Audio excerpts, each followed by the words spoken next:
साथियों, welcome to basic educator में आप सभी का स्वागत है। साथियों, इस प्रकार से आप लोगों को पता है कि केंद्रीय विद्यालय संगठन में जो रिक्रूटमेंट का नोटिफिकेशन आया था वो दिसंबर 2022 में आया था। फिर उसके बाद आपके पिछले वर्ष 30 नवंबर तक आप लोगों का जो भी है रिज़ल्ट की प्रक्रिया वो कंप्लीट कर ली गई थी, टीजीटी और पीजीटी की, और पीआरटी का भी रिज़ल्ट जो है वो जनवरी महीने तक पब्लिश कर दिया गया था। तो आप देखेंगे कि जो रिज़ल्ट वगैरह सब कुछ इशू हुए थे, उसके बाद अभी तक केंद्रीय विद्यालय संगठन द्वारा अपॉइंटमेंट लेटर्स उनके सबको भेजे जा चुके हैं। जो विड्रॉल वाले जो कैंडिडेट्स थे, जैसे मैंने आपको पीछे वीडियो बनाया था कि मुझे जून के महीने में विड्रॉल का लेटर आया था कि हाँ, आपका जो ऑफ़र ऑफ अपॉइंटमेंट है वो विड्रॉ कर लिया जाता है। जैसे कि प्रोसीजर आप लोगों को पता है कि पहले आपको ऑफ़र ऑफ अपॉइंटमेंट भेजा जाता है। अगर आप उसको एक्सेप्ट नहीं करते हैं, आप कोई भी मतलब पत्राचार केवीएस के साथ या किसी भी गवर्नमेंट ऑर्गेनाइजेशन के साथ नहीं करते हैं, तो फिर उसके बाद एक गवर्नमेंट जो है विड्रॉल ऑफ अपॉइंटमेंट भी आपको भेजती है कि हाँ, अब आपका इस पद पर कोई भी दावा नहीं रह गया है। तो जून के महीने में वो भी कैंडिडेट्स को भेजे जा चुके हैं। तो उसके बाद से एक लंबा समय गुजर चुका है और वेटिंग लिस्ट के जो कैंडिडेट्स हैं उनके लिए जो है समय जो है वो इंतज़ार जो है वो बढ़ता ही चला जा रहा है और अभी तक अपॉइंटमेंट लेटर्स वेटिंग लिस्ट के कैंडिडेट्स को नहीं मिले हैं। तो एक बाज़ार जो है अफ़वाहों का ये गर्म हो गया है कि केंद्रीय विद्यालय संगठन की तरफ से इस बार वेटिंग लिस्ट जारी नहीं की जाएगी। तो इस पर बहुत बड़ा सवाल खड़ा हो गया है कि वेटिंग लिस्ट आएगी या नहीं आएगी। तो बहुत सारे यूट्यूबर्स की तरफ से एक मतलब बहुत ही गैर जिम्मेदाराना तरीके से जो है ये स्टेटमेंट, ये वीडियोस जारी कर दिए गए हैं कि वेटिंग लिस्ट के कैंडिडेट्स को अपॉइंटमेंट लेटर इशू नहीं किए जाएंगे इस बार। तो मैं आपको बता दूं कि केंद्रीय विद्यालय संगठन से मेरा आज का नाता नहीं है। लगभग 2016 में मैंने इसका फॉर्म फिल किया था, 2017 में अपॉइंटमेंट हुआ था केवीएस में मेरा, और मैंने सर्विस भी की है। फिर उसके बाद मैं स्टेट में भी आया। पिछले वर्ष मेरा केवीएस में फिर सिलेक्शन हुआ। तो केवीएस के समय साथ मेरा एक लंबा नाता रहा है और जो मैंने पिछले 7-8 साल में इसकी भर्तियों को फॉलो किया है, तो मैंने ये देखा है हर वर्ष जब भी इसमें अपॉइंटमेंट हुए हैं यानी कि भर्ती हुई है, तो उस बार वेटिंग लिस्ट ज़रूर आई है। इसमें बस नवोदय की तरह नहीं होता है। नवोदय में जैसे आपको देखते हैं कि दूसरी, तीसरी, चौथी, मतलब जब तक पोस्ट फिल ना हो जाए सब तब तक अपॉइंटमेंट लेटर्स भेजे जाते हैं लगातार। इसमें ऐसा नहीं है, कंसोलिडेटेड लिस्ट आती है, जैसे रिज़ल्ट होता है उसी तरीके से वेबसाइट पर उन लोगों को ऑफ़र ऑफ अपॉइंटमेंट भेजा जाता है।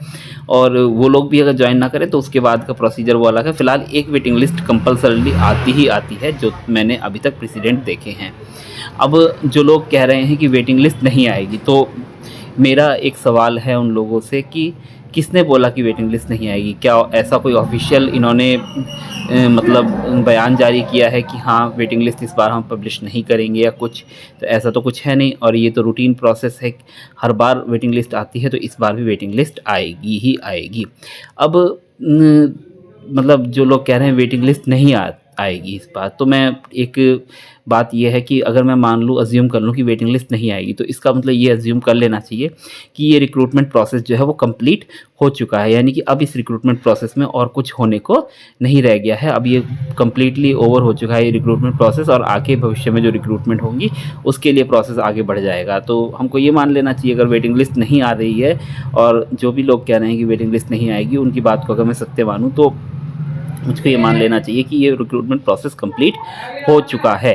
तो ऐसा अगर कोई स्टेटमेंट जारी कर दे केवीएस की हाँ, रिक्रूटमेंट प्रोसेस कंप्लीट हो गया है, अब इसमें और भी कुछ नहीं होगा, तो भी एक बार को माना जाए, तो ऐसा कुछ नहीं है। तो साथियों, मैं आपको आश्वस्त करना चाहूँगा कि आप लोग ऐसी भ्रामक खबरों पर ना आए। देखिए, इंतज़ार लंबा हो रहा है, गवर्नमेंट प्रोसीडिंग्स हैं, पता नहीं क्यों इतना लंबा जा रहा है चीज़ों को। मतलब मैंने आपको बताया, बहुत पहले आरओ वगैरह से प्रपोज़ल बन के गए हुए हैं हेडक्वार्टर में, जो वैकेंसी पोजीशन है उसके अकॉर्डिंग। और मैंने आपको पहले ही बताया था कि एक एलडीसी का मामला रहता है हमेशा, जो एलडीसी वाले कैंडिडेट्स को स्टेशन प्रेफरेंस दी जाती है कि हाँ, आप मतलब उसके अकॉर्डिंग आप ज्वाइन कर लीजिए जैसे भी है, तो उनको अच्छे स्टेशन देने की कोशिश की जाती है। तो पिछले महीने एलडीसी का वेटिंग का जो प्रोसीजर है वो कंप्लीट हुआ है। उन लोगों को 16 अक्टूबर तक का समय दिया गया था, होपफुली, जहाँ तक मुझे याद है, कि ज्वाइन करने के लिए। तो आप देखेंगे कि उसको अभी 1 महीना ऑलमोस्ट हुआ है, तो क्या पता उस वजह से प्रोसीजर थोड़ा डिले हो रहा हो, तो कुछ भी हो सकता है। बट प्रोसेस जो है आपका डायरेक्ट रिक्रूटमेंट का वो ओवर नहीं हुआ है, कंप्लीट नहीं हुआ है। और अगर वो कंप्लीट नहीं हुआ है प्रोसेस, तो इसका मतलब आप मान के चलिए आपकी वेटिंग लिस्ट आ रही है। अब मैं आपको जो आपका प्रोसेस कंप्लीट नहीं हुआ है इसका एक एविडेंस मैं आपको दिखाता हूँ कि हाँ, ये जो डायरेक्ट रिक्रूटमेंट का प्रोसेस है वो अभी भी जारी है, और इस प्रोसेस को अभी भी कंप्लीट नहीं किया गया है, इसको फिनिश नहीं किया गया है, और ये ऑनगोइंग है प्रोसेस। और ऑनगोइंग जब तक ऑनगोइंग है प्रोसेस आपका ये, तब तक आपकी वेटिंग लिस्ट की उम्मीद हमेशा बनी हुई है कि वेटिंग लिस्ट आएगी ही आएगी। और अगर हाँ, ये प्रोसेस ही कंप्लीट कर लिया जाए, इस फाइल को बंद कर दिया जाए, तो अलग बात है कि हाँ, अब इस रिक्रूटमेंट में आगे कुछ नहीं होगा। तो ऐसा कुछ नहीं है, प्रोसेस आपका ऑनगोइंग है। तो इसके रिगार्डिंग मैं एक आरटीआई दिखाता हूँ आपको। तो ये एक आरटीआई हमारे एक साथी द्वारा लगाई गई थी, जो हमारे साथ जुड़े हुए हैं टेलीग्राम पर। तो उनके द्वारा अपने मार्क्स को जानने के लिए ये आरटीआई लगाई गई थी केंद्रीय विद्यालय संगठन में। तो मैं आपको दिखा दूं कि देखिए, ये इसमें मैंने उनका नाम और रजिस्ट्रेशन नंबर जो है वो हाइड कर दिया है। केंद्रीय विद्यालय संगठन में ये आरटीआई लगाई गई थी और रिक्वेस्ट जो है डिस्पोज ऑफ की गई है। और इसमें बेसिकली जो सवाल था उनका ये था कि आप मेरे नंबर बता दीजिए, मतलब उनका क्वेश्चन ये था कि मेरा कितने मार्क्स इस एग्ज़ाम में आए हैं, आप मेरे नंबर डिस्क्लोज़ कर दीजिए। जैसे कि आपको पता है कि अभी तक सीएमएल वगैरह इशू नहीं किया गया है। तो इसके रिगार्डिंग जो उन्होंने मार्क्स जानने चाहे थे आरटीआई के माध्यम से, उनका क्या जवाब आया है वो देख लीजिए। इसमें जो केवीएस है उन्होंने जवाब दिया है कि it is to inform that desired information will be given only after completion of the whole recruitment process for all the post advertised by the केंद्रीय विद्यालय संगठन। यानी कि ये जो डिज़ायर्ड इन्फॉर्मेशन है ये तभी दी जाएगी जब होल रिक्रूटमेंट प्रोसेस कंप्लीट हो जाएगा। यानी कि आपका जो रिक्रूटमेंट प्रोसेस है वो कंप्लीट हो जाएगा, यानी कि ये फाइल जो है पूरी तरीके से बंद हो जाएगी कि हाँ, अब इस रिक्रूटमेंट प्रोसेस में कुछ भी नहीं होना है। तो उसके बाद ही ये इन्फॉर्मेशन दी जाएगी for all the post advertise by the केंद्रीय विद्यालय संगठन, जितनी भी पोस्ट केंद्रीय विद्यालय संगठन द्वारा एडवर्टाइज की गई थी। यानी कि ये जो मार्क्स देने की, जो आरटीआई के माध्यम से जो मार्क्स इशू करने का जो रिक्वेस्ट की गई थी, ये तभी मार्क्स बताए जाएंगे आरटीआई के माध्यम से। मैं आपको बता दूं, केवीएस अपनी वेबसाइट पे अपनी मर्जी से जब डाल दे वो अलग बात है, बट अगर आपको आरटीआई के माध्यम से केवीएस से अगर मार्क्स अपने पता करने हैं तो वो तभी आपको दिया जाएगा जब ये रिक्रूटमेंट प्रोसेस आपका कंप्लीट हो जाएगा। तो इससे एक बात ये पता चलती है कि आपका जो रिक्रूटमेंट प्रोसेस है वो अभी कंप्लीट नहीं हुआ है, ये ऑनगोइंग है। यानी कि ये प्रोसीजर में है, अभी चीज़ें पाइपलाइन में हैं, और ये रिक्रूटमेंट प्रोसेस को शट डाउन इन्होंने अभी तक नहीं किया है। तो शट डाउन नहीं किया है, रिक्रूटमेंट प्रोसेस कंप्लीट नहीं हुआ है, ये ऑनगोइंग है। तो इससे क्या हमारा जो कंक्लूज़न निकलता है कि हाँ, आप लोगों को जो ये वेटिंग लिस्ट वाले कैंडिडेट्स हैं तो उनका प्रोसीजर होपफुली चल रहा है और जल्द ही उन लोगों को अपॉइंटमेंट लेटर इशू किए जाएंगे। अगर हाँ, ये बोल देते कि आपका जो ये रिक्रूटमेंट प्रोसेस कंप्लीट हो चुका है और अब आपके मार्क्स इतने हैं, तो वो अलग बात है। तो मैं मान लेता कि ये लोग लिख देते हैं रिक्रूटमेंट प्रोसेस कंप्लीट हो गया है, तो ये मान लिया जाता कि हाँ, अब आगे इसमें कुछ भी नहीं होगा। बट इन्होंने खुद एडमिट किया है कि अभी ये जो रिक्रूटमेंट प्रोसेस है वो कंप्लीट नहीं हुआ है। तो यानी कि ये प्रोसीजर में है। तो प्रोसीजर किस चीज़ का हो सकता है, आप मान के चलिए किस चीज़ का प्रोसीजर हो सकता है, क्योंकि डायरेक्ट रिक्रूटमेंट वालों को अपॉइंटमेंट लेटर भेजे जा चुके हैं, उनका जिन्होंने ज्वाइन नहीं किया था उनको विड्रॉल ऑफ अपॉइंटमेंट भी भेजा जा चुका है। तो और क्या प्रोसेस रह सकता है? तो प्रोसेस क्या रहेगा इसमें? तो प्रोसेस यही है कि वेटिंग लिस्ट वाले जो कैंडिडेट्स हैं उनको अपॉइंटमेंट लेटर देने के प्रोसीजर होपफुली उनके जो हेडक्वार्टर लेवल पे है चीज़ें वो चल रही हैं। तो आप लोग बिल्कुल निश्चिंत रहिए, आप लोग मतलब आशावान रहिए कि आपको अपॉइंटमेंट लेटर्स जो वेटिंग लिस्ट वाले कैंडिडेट्स हैं उनको देखने को मिलेंगे। हाँ, सीएमएल जारी करने में इन्होंने काफ़ी लंबा समय लगा दिया है, तो देखते हैं जनरली क्या आज तक पैटर्न यही रहा है कि सीएमएल पहले इशू होती है, फिर उसके बाद ही आपकी वेटिंग लिस्ट के कैंडिडेट्स को अपॉइंटमेंट लेटर्स वगैरह इशू किए जाते हैं, जिससे कि सबको एक आइडिया हो जाता है कि हाँ, मतलब लास्ट सेलेक्टेड कैंडिडेट ये था, इसके बाद इसका नंबर आना था। तो सीएमएल को पहले इशू करने की हमेशा कोशिश की जाती है वेटिंग लिस्ट के कैंडिडेट्स को अपॉइंटमेंट लेटर भेजने से पहले। तो आप लोग मतलब ये मान के चलिए, जो भी लोग कह रहे हैं कि हाँ, अब ये रिक्रूटमेंट शट डाउन हो गया है, कंप्लीट हो गया है, इस रिक्रूटमेंट में अब कुछ भी नहीं होगा, अगले रिक्रूटमेंट की तैयारी है और दुनिया भर की बातें हैं, तो उन सब बातों में आप बिल्कुल ना पड़िए। वेटिंग लिस्ट के कैंडिडेट्स को अपॉइंटमेंट लेटर आएंगे और रिक्रूटमेंट प्रोसेस अभी प्रोसीजर में है, ये कंप्लीट नहीं हुआ है।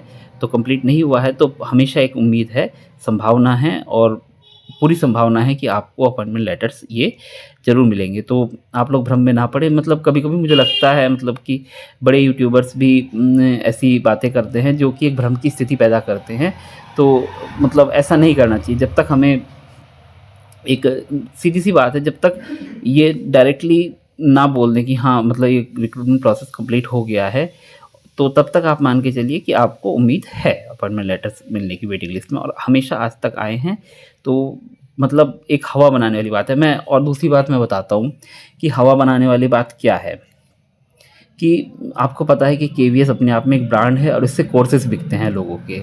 तो अगर लोग यही चिल्लाते रहेंगे कि वेटिंग लिस्ट आएगी, आ जाएगी, आ जाएगी, तो उससे एक चीज़ को डिनायल मिलता है। ये डिनायल किस चीज़ को डिनायल मिलता है कि नए रिक्रूटमेंट को अभी टाइम लगेगा। तो इस चीज़ को डिनाई करते हैं। आप अगर बोलते हैं वेटिंग लिस्ट आएगी आएगी वेट कीजिए, तो आप इस चीज़ को डिनाई कर रहे हैं ऑटोमेटिकली कि नई रिक्रूटमेंट को अभी टाइम लगेगा। मतलब इस चीज़ को डिनाई कर रहे हैं कि नई रिक्रूटमेंट अभी नहीं आएगी, उसको टाइम लगेगा। तो आप मान के चलिए कि उससे क्या होता है कि लोगों को नुकसान होता है, कोर्स बिकने में टाइम लगता है और मतलब कोर्सेज़ वगैरह नहीं बिकते हैं, क्योंकि कोर्सेज़ आदमी तभी लेता है जब उनको लगता है कि हाँ सर पे एग्ज़ाम आ गया है। तो मतलब बहुत दिनों से मैं वीडियोज़ वगैरह भी देख रहा हूँ कि लोग केवीएस चिल्ला रहे हैं, 6 महीने से चिल्ला रहे हैं इवन कि भर्ती आएगी, ये आएगा, वो आएगा। अरे भाई पहले ये रिक्रूटमेंट प्रोसेस कंप्लीट हो जाने दो, फिर उसके बाद ही केवीएस की रिक्रूटमेंट का आप उम्मीद रखिए। नई रिक्रूटमेंट की तैयारी आप लोग करते रहिए। बाकी देखो, एक हवा बना के, एक माहौल बना के रखना होता है, तभी लोगों के कोर्सेज़ बिकते हैं। और आप वेटिंग लिस्ट बोलेंगे तो लोगों को लगेगा कि अभी तो नई रिक्रूटमेंट में टाइम है। तो ये भ्रम लोगों में बनाए रखना है कि हाँ नई रिक्रूटमेंट अभी आ रही है। तो इसलिए वेटिंग लिस्ट की बात को डिनायल में डाला जा रहा है। बाकी रिक्रूटमेंट प्रोसेस कंप्लीट नहीं हुआ है, ये रिक्रूटमेंट प्रोसेस अभी ऑनगोइंग है। तो आपको वेटिंग लिस्ट के उम्मीदवारों को अभी भी मतलब थोड़ा इंतज़ार करना पड़ रहा है। बाकी अपॉइंटमेंट लेटर्स उनको भी मिलेंगे। तो जो भी डेडलाइन पर है, तो आप पढ़ते रहिए, एग्ज़ाम की तैयारी करते रहिए, बट साथ में होपफुल भी रहिए, कोई प्रॉब्लम नहीं है उसमें। बाकी दूसरी बात ये है कि देखिए, वेटिंग लिस्ट के अपॉइंटमेंट लेटर्स हैं, आपको इसमें कुछ भी करने को नहीं है कि नहीं दोबारा से इंटरव्यू देना है या कुछ करना है, कुछ भी आपके लिए करने को नहीं है। आपको जो करना था कर चुके हैं, आपको बस वेट एंड वॉच करना है और बाकी आगे अपने जो एग्ज़ाम्स हैं उनकी तैयारी करते रहना है। आपको अपॉइंटमेंट लेटर्स मिल जाए वेल एंड गुड, अगर नहीं आता है तो ये समय आपका प्रोडक्टिव रहना चाहिए। ये नहीं कि मैं वेट करता रह गया और ये समय मेरा वेस्ट हो गया, ऐसा नहीं होना चाहिए। बाकी इसके रिगार्डिंग मतलब डिटेल वीडियो मैं सोचा था काफ़ी दिनों से बना दूं, बट समय नहीं मिल पा रहा था। तो ठीक है, अगर आपको इसके रिगार्डिंग कोई भी क्वेरी रहती है तो आप लोग मुझे कमेंट कीजिएगा और टेलीग्राम पे जुड़ के भी आप अपनी बात रख सकते हैं। टेलीग्राम का लिंक आपको वीडियो के डिस्क्रिप्शन में मिल जाएगा। और आप चाहे तो व्हाट्सएप तो सभी लोग इस्तेमाल करते हैं, तो व्हाट्सएप चैनल से भी जुड़े रह सकते हैं। अक्सर हम टेलीग्राम वगैरह अनइंस्टॉल कर देते हैं ज़रूरत नहीं पड़ने पर। व्हाट्सएप चैनल से जुड़े रहेंगे तो आप हमेशा अपडेट आपको मिलती रहेगी व्हाट्सएप चैनल के माध्यम से। और अगर आपको वीडियो अच्छा लगा हो तो लाइक कीजिएगा, अपने जो भी साथी हैं उनके साथ, एस्पिरेंट्स के साथ उसको शेयर कीजिएगा, मतलब वेटिंग लिस्ट का जो वेट कर रहे हैं। और अगर आपको हमारा काम अच्छा लगता है, चैनल को सब्सक्राइब ज़रूर कीजिएगा। और केवीएस के ऊपर सीरीज़ लेके आएंगे, अभी मैं कोशिश कर रहा हूँ। तो आप लोग जो भी एस्पिरेंट्स हैं, वेटिंग लिस्ट का वेट नहीं कर रहे हैं, एस्पिरेंट्स है, आगे केवीएस का एग्ज़ाम देना चाहते हैं, इस एग्ज़ाम के पैटर्न को समझना चाहते हैं, तो मैंने 2-3 बार इसमें केवीएस में सिलेक्शन लिया है। तो पूरा एक स्ट्रेटजी टाइप से आपको बना के एक डिटेल सीरीज़ बनाई जाएगी। तो आप लोग उसको केवीएस को फॉलो करने के लिए आप बेसिक एजुकेटर को सब्सक्राइब जरूर करके रखिएगा। Thanks for being with basic educator.